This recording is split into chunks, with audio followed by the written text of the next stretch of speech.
Assalamualaikum warahmatullahi wabarakatuh. Halo adik-adik semuanya, ketemu lagi dalam pelajaran akuntansi dasar. Dalam pelajaran akuntansi dasar, untuk bab pertama kita akan mengenal akuntansi dan siapa saja pihak-pihak yang membutuhkannya. Nah, adik-adik, apa yang ada di ingatan kalian ketika mendengar kata akuntansi atau accounting? Uang, utang, kekayaan, angka-angka, kalkulator, atau ingat mantan? Daripada ingat mantan, mending kita belajar mengenal akuntansi. Yuk. Nah, tahukah kamu? Nah, ada sebuah organisasi namanya AICPA. AICPA itu singkatan dari Association of International Certified Professional Accountant. Nah, apa itu? Ya, AICPA ini suatu organisasi profesional dalam bidang akuntansi publik yang keanggotaannya hanya bagi akuntan publik yang terdaftar saja. Ya, kalau misalnya di dokter itu kan ada IDI ya, Ikatan Dokter Indonesia. Nah, kalau akuntansi, para akuntan ada satu organisasi namanya AICPA. Ya, nah AICPA ini menetapkan standar etika profesi dan standar audit Amerika Serikat untuk perusahaan swasta, organisasi nirlaba, pemerintah federal, negara bagian dan daerah. Ya, jadi di sana di organisasi ini mereka menetapkan etika profesi seorang akuntan itu harus seperti apa, kemudian proses pencatatannya mungkin seperti apa, kemudian mungkin ada aplikasi-aplikasi akuntansi ya seperti apa yang mereka buat gitu ya. Nah, ini biasanya kalau di bab-bab pertama itu kan tentang pengertian-pengertian akuntansi. Nah, salah satunya dari organisasi ini, dari AICPA ini juga memberikan pengertian tentang apa itu akuntansi. Saya sering di buku-buku pengertian akuntansi menurut AICPA, menurut AAA. Ya, untuk pengertian akuntansi itu sendiri, menurut AICPA, ya, menurut organisasi tadi yang sudah saya jelaskan, akuntansi itu adalah ini, seni mencatat, mengklasifikasikan, dan meringkas transaksi atau peristiwa yang dilakukan sedemikian rupa dalam bentuk uang atau paling tidak memiliki sifat keuangan dan menginterpretasikan hasilnya. Ya, pokoknya pencatatan ya, mengklasifikasikan berarti memisahkan atau mengelompokkan, ya. Nah, mencatat setiap transaksi tetapi harus ada seninya. Nah, ini yang harus digarisbawahi. Seni mencatat. Jadi mencatatnya itu tidak sembarangan, tapi harus indah, harus jelas, harus bisa dipahami ya. Nah, itu yang dimaksud dengan seni mencatat. Nah, kalau AAA, American Accounting Association ya, ini mendefinisikan akuntansi itu adalah merupakan proses pengidentifikasian, pengukuran, dan melaporkan informasi ekonomi untuk memungkinkan adanya penilaian dan keputusan yang jelas dan tegas. Bagi siapa? Bagi mereka yang menggunakan informasi tersebut. Nah, kalau tadi menurut AICPA itu seni mencatat atau seni pencatatan, kalau menurut AAA ini prosesnya, proses mengidentifikasi gitu ya. Jadi setiap transaksi bisnis itu diidentifikasi, kemudian diukur dan dilaporkan dalam bentuk nanti laporan keuangan hasilnya.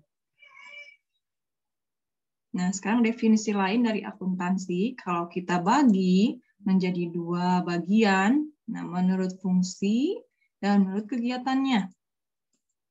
Oke, menurut fungsinya, ya, akuntansi ini merupakan suatu aktivitas jasa yang berfungsi memberikan informasi kuantitatif, ya, informasi kuantitatif mengenai kesatuan-kesatuan ekonomi terutama yang bersifat keuangan yang bermanfaat dalam pengambilan keputusan. Jadi kalau menurut fungsi dan kegunaannya, akuntansi itu berfungsi memberikan informasi kuantitatif secara tertulis ya mengenai laporan keuangan sebuah perusahaan. Nah, jika menurut kegiatannya, nah akuntansi ini adalah seni mencatat.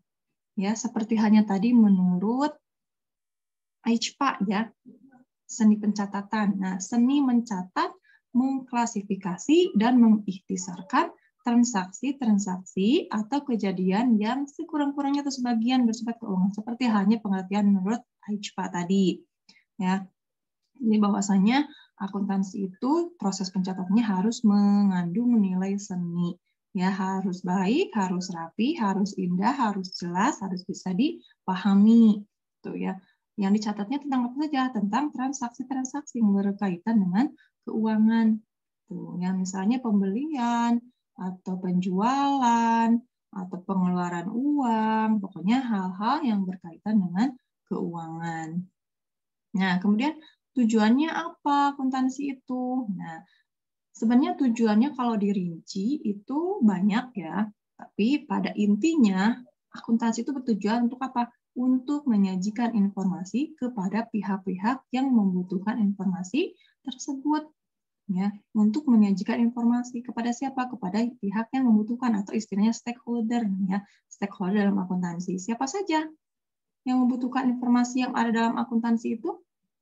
Nah, ini dia pihak-pihak yang membutuhkan informasi akuntansi, di antaranya yang pertama adalah investor dan calon investor. Siapa itu investor? Nah, investor itu kan biasanya orang yang punya kelebihan uang kan, punya dana lebih, nah daripada disimpan di bawah kasur, ya, atau disimpan begitu saja, mending diinvestasikan. Nah, istilah investor itu adalah orang yang menginvestkan uangnya. Tujuannya apa? Tujuannya untuk agar si uang itu produktif. Ya, produktif itu ya berkembang atau bertambah gitu. Ya, istilahnya biasanya berkaitan dengan saham, nah investnya dalam saham atau dalam obligasi. Saham itu kan sesuatu berharga, misalnya kita beli saham perusahaan A, nah kalau perusahaan A itu nilai sahamnya naik, kita bisa jual sahamnya dan kita mendapatkan capital gain atau untung ya. Saham, obligasi, reksadana banyak sekali ya sekarang, bahkan sebenarnya kita bisa mulai investasi ya, banyak aplikasi sekarang seperti Bibit gitu ya. Aplikasi Bibit kita bisa mulai belajar investasi di sana. Jadi kalau bayangan kita investasi atau investor itu uangnya banyak, nah ternyata sekarang lebih mudah kita mulai belajar berinvestasi. Bahkan mulai dari angka 100.000 kita sudah bisa memiliki saham sebuah perusahaan, gitu ya. Nah, untuk apa investor ini membutuhkan informasi akuntansi? Ya, tujuannya adalah untuk mengetahui perkembangan perusahaan yang bersangkutan, gitu ya. Misalnya kita punya saham milik PTA. Nah, kita harus tahu dulu sebelum kita memutuskan untuk menginvestasikan uang kita di perusahaan tersebut, di perusahaan A tersebut, kita harus bisa mengetahui apakah perusahaan ini memang berpotensi menghasilkan keuntungan yang besar, atau misalnya dalam jangka panjang perusahaan ini akan naik gitu keuntungannya. Nah, dan gimana dilihatnya ya? Dari informasi akuntansi, dari informasi laporan keuangannya.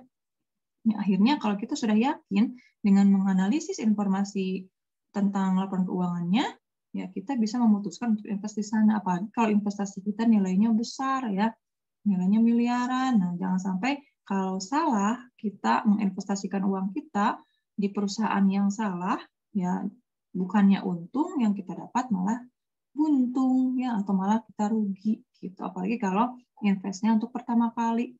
Ya, invest pertama kali harus benar-benar kita analisis dulu. Kemudian yang kedua, siapa yang butuh informasi akuntansi? Nah, ini kreditur dan calon kreditur. Ya, kreditur itu orang yang minjemin. Ya, contohnya bank. Ya, misalnya kita butuh tambahan dana, kita datang ke bank. Nah, kita itu bertindak sebagai debitur. Nah, banknya bertindak sebagai kreditur, orang yang mengkreditkan, orang yang memberikan pinjaman. Nah, bank itu tidak akan serta-merta langsung menyetujui pengajuan yang kita ajukan ya. Mereka akan menganalisis dulu, biasanya pakai analisis 5C, yang kapital, kemudian ada karakter, capacity, condition, pokoknya 5C itu nanti dibahas di bab tertentu ya, untuk membahas detail tentang 5C, tentang analisis pembiayaan. Nah, salah satunya yang dianalisis oleh kreditur itu, katakanlah oleh bank, itu adalah informasi akuntansi perusahaan kita, gitu ya, laporan keuangan kita. Nah, kan bank juga tidak langsung begitu saja menyetujui, jangan-jangan nanti kalau tidak mampu bayar kan yang rugi siapa? Yang rugi adalah bank. misalnya macet atau mungkin bisa bangkrut dan sebagainya. Jadi dianalisis dulu semuanya. Ya, salah satunya menggunakan laporan keuangan yang kita serahkan. Kemudian yang ketiga, yang membutuhkan informasi akuntansi adalah pihak manajemen. Nah, pihak manajemen untuk apa butuh informasi laporan keuangan? Nah, ini sebagai dasar untuk menyusun perencanaan kegiatan perusahaan di masa yang akan datang. Gitu ya. Setelah melihat, menganalisis labanya berapa, terus ruginya berapa, kemudian kasnya berapa. Nah, dari sana bisa dari pihak manajemen itu membuat perencanaan ke depannya. Apakah nanti akan membuat cabang baru atau mungkin menutup cabang yang lama dan sebagainya. Itu keputusannya diambil setelah melihat atau menganalisis laporan keuangan. Kemudian pemerintah, yang keempat, pemerintah untuk apa? Mengetahui atau membutuhkan laporan keuangan ya akuntansi ya atau membutuhkan informasi akuntansi. Nah, pemerintah ini biasanya butuh untuk menghitung pajak. Jadi setiap lembaga atau perusahaan itu nanti akan dikenakan pajak PPh ya, pajak. Nanti ngitungnya dari mana pemerintah? Nah, dari laporan keuangannya, dari laporan akuntansinya. Ya, berapa jatuhnya? Nah, itu nanti pemerintah biasanya Dirjen Pajak ya dalam hal ini bertindaknya sebagai wakil dari pemerintah, biasanya mengurusi pajak itu adalah Dirjen Pajak. Kemudian karyawan. Nah, karyawan untuk apa membutuhkan informasi akuntansi? Nah, kalau karyawan yang cerdas itu harusnya tahu ya perusahaan tempat dia bekerja berapa labanya. Untuk apa tahu? Untuk menyesuaikan dengan upah yang dia terima ya. Kalau misalkan dari hasil dia bekerja ternyata perusahaannya mendapatkan untung yang sangat besar, sedangkan dia hanya mendapatkan upah yang kecil, nah itu bisa dijadikan sebagai alat atau alasan untuk misalnya minta kenaikan gaji. Atau mungkin pas melihat laporan keuangan ternyata dari tahun ke tahun menurun, nah itu untuk karyawan yang cerdas, itu harusnya sudah mulai berpikir untuk mencari tempat kerja yang baru. Gitu. Apalagi kalau sudah dapat dipastikan tempatnya bekerja itu mengalami kemunduran. Ya, jadi tidak kaget. Jadi sebelum dia kena PHK, atau sebelum dikeluarkan, atau sebelum perusahaan tempat dia bekerja bangkrut, dia sudah memikirkan terlebih dahulu apakah yang akan dilakukan jika keluar dari perusahaan tersebut. Mungkin dia mulai bisnis sendiri, dimulai dari sekarang, atau mungkin melamar ke tempat kerja yang baru yang lebih baik. Gitu. Nah, kemudian yang keenam adalah pemilik, owner, ya pemilik perusahaan tersebut. Ya tentunya pemilik ini juga harus mengetahui kemajuan atau laba dari tempat usahanya atau dari perusahaan yang dimiliki. Nah, kan kalau manajer itu kan kerja di perusahaan kita, misalkan kita bertindak sebagai pemilik. Di perusahaan kita ada karyawan, ada manajer, ya, kemudian mungkin ada investor. Nah, kita sebagai pemiliknya yang mungkin bisa saja bertindak sebagai manajer sekaligus ataupun mungkin hanya diam di rumah saja, hanya menunggu hasil laba atau rugi perusahaan kita yang dikelola oleh mereka, oleh para karyawan kita. Nah, pemilik untuk apa? Mengetahui informasi akuntansi. Tujuan pemilik mengetahui laporan keuangan perusahaan yang ia miliki itu adalah untuk mengambil keputusan atas usahanya. Ya, misalnya ya sebagai bahan pertimbangan dalam pengambilan keputusan. Misalnya ternyata ini dari tahun ke tahun perusahaannya labanya turun terus misalnya, atau bisa menjadi alat ukur juga, menjadi alat untuk mengecek kondisi keuangan perusahaannya. Ya, nanti dari hasil menganalisis laporan keuangannya, pemilik bisa mengambil keputusan apakah mengganti strategi, misalnya strategi pemasaran, ya, ataupun mengganti karyawan kalau perlu. Nah, itu. Selanjutnya, nah ada tambahan mengenai sejarah akuntansi. Nah, akuntansi ini kalau dilihat atau kita baca-baca dari berbagai sumber di buku misalnya, itu kan secara konvensionalnya Akuntansi ini muncul di Italia ya abad ke-13 yang lahir dari tangan seorang pendeta Italia bernama Luca Pacioli. Nah, Luca Pacioli ini menulis buku yang judulnya Summa de Arithmetica Geometrica of Proportionalita dengan memuat satu bab mengenai double entry accounting system. Ya, double entry itu berpasangan ya, ada debit ada kredit gitu. Nah, sedangkan sebenarnya Rasulullah SAW ya itu lebih dulu ternyata mendidik secara khusus beberapa sahabat untuk menangani profesi akuntan dengan sebutan hafazatul amwal atau pengawas keuangan. Jadi sebenarnya dalam Islam justru lebih dahulu mengenal sistem akuntansi ya, karena Al-Qur'an telah diturunkan pada tahun 610 Masehi, yakni 800 tahun lebih dahulu dari Luca Pacioli yang menerbitkan bukunya pada tahun 1494 Masehi ya.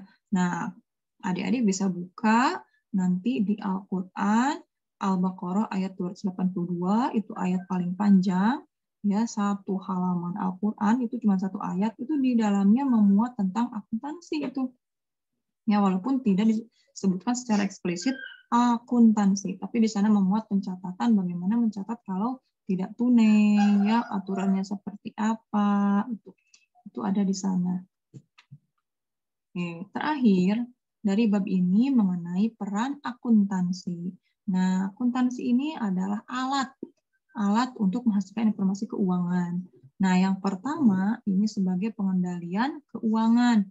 Jadi, kalau tidak dicatat itu setiap transaksi itu tidak bisa dikendalikan, keuangan kita berapa, utang kita berapa, piutang kita di siapa saja, itu tidak bisa dikendalikan. Misalnya kita punya warung, nah tidak melakukan pencatatan, tiba-tiba kita sadar kok misalnya merasa tidak mendapatkan keuntungan sama sekali tiap bulan atau tiap minggu. Nah, padahal sebenarnya mungkin dia itu untung, cuman karena misalnya diambil untuk jajan, untuk keperluan pribadi, itu tidak terasa sebenarnya itu adalah untungnya gitu. Makanya sangat diperlukan yang namanya akuntansi atau pencatatan keuangan. Kemudian operasi perusahaan. Objek dalam proses akuntansi itu sebagian merupakan bagian dari operasional perusahaan, seperti pembelian bahan baku, penagihan piutang, pembayaran beban-beban, dan operasional lainnya.